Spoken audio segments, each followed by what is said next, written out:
Good morning, everybody. It is now 9:20. I started this video just before, but the phone went, so I had to stop and answer the phone. I'm down in the office down in Warkworth. Most of today is going to be spent on still some of that policy work because there's a lot in that, but also I've got a meeting with regard to a little bit of an idea I've got. I believe that there's opportunities to assist some of our more rural SMEs to expand their businesses by creating or introducing them to players overseas that can take small amounts of high niche product. And the goal is to take from a company from 3 employees up to 30 employees, that sort of thing. So I'm working with, or trying to work with 4 businesses here in Warkworth and a couple of overseas links I've got basically through my jobs, through the ambassadors that I meet, to see if we can take those small businesses and give them the opportunity to expand so that they can employ more locals. That's my goal. So I'm having one of those meetings today.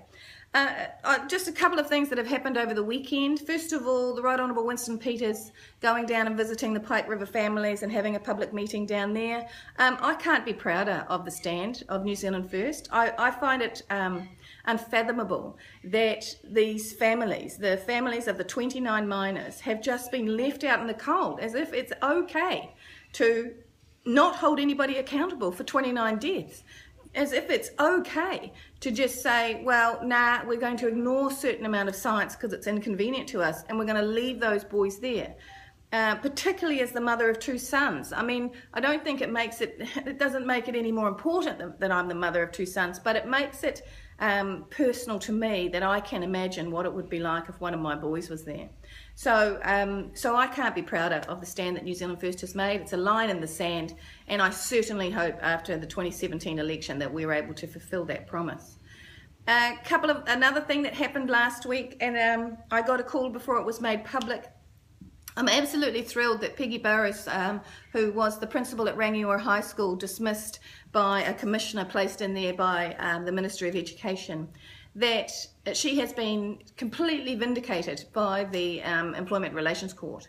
So she's been awarded $150,000 worth of compensation, plus her costs have to be paid for. Now all of that will come out of Rangiora High School's budget. All of that, all those costs and everything, will come out of Rangiora High School's money. So there's no winners here. Peggy Burrows, even though she's been vindicated that nothing that the commissioner said about her, nothing that she was accused of was true, but she won't get her job back. And her reputation for all those people who don't hear about this decision will pass on and gossip things about Peggy Burrows. And that's what was most interesting about this case. I spent last Christmas reading through all the paperwork, all the board minutes that I could get my hands on, all the reports to the minister and the ministry about this school. And one thing that was clear, this was gossip. This was all based upon gossip, and there was no evidence, and if there is no evidence, then it should not have proceeded. It was badly managed by the ministry, by the commissioner, and by this minister. If this minister had given 2 hoots, she'd have read through the paperwork that I read through, and she would have seen that there was a problem with this decision making right at the beginning. So I'm thrilled for Peggy Burrows, and I wish her well for the future. I really, really do. New Zealand First was the only political party that stood by Peggy Burrows.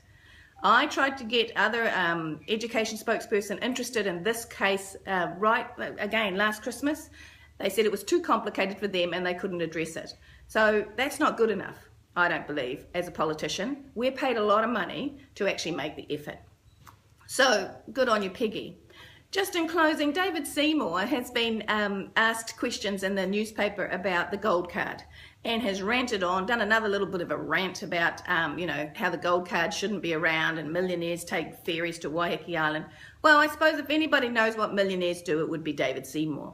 I mean, this is the guy who tries to represent the 1% in this country. And he loves it. It's his claim to fame. He stands there and said, I'm appealing to my 1%. Problem is 1%'s not really resonating with them at the moment, but there you go. And here's this man that says that, this is $26 million worth of expense. Mr. Seymour, who's done nothing in all his time there, apart from take taxpayers' education dollars and give it to private providers through charter schools, and is trying to give more of it to charter schools, is hardly the person to go into the newspapers and talk about people buying votes. That would be my first comment. My second comment would be, tell me, Mr. Seymour, was there ever one more bus put on the road? Was there one more piece of transport, one more ferry, one more bus put on the road when the gold card, when our older citizens were able in off-peak hours to get onto a bus? Because there wasn't. They were running empty. They were running half full.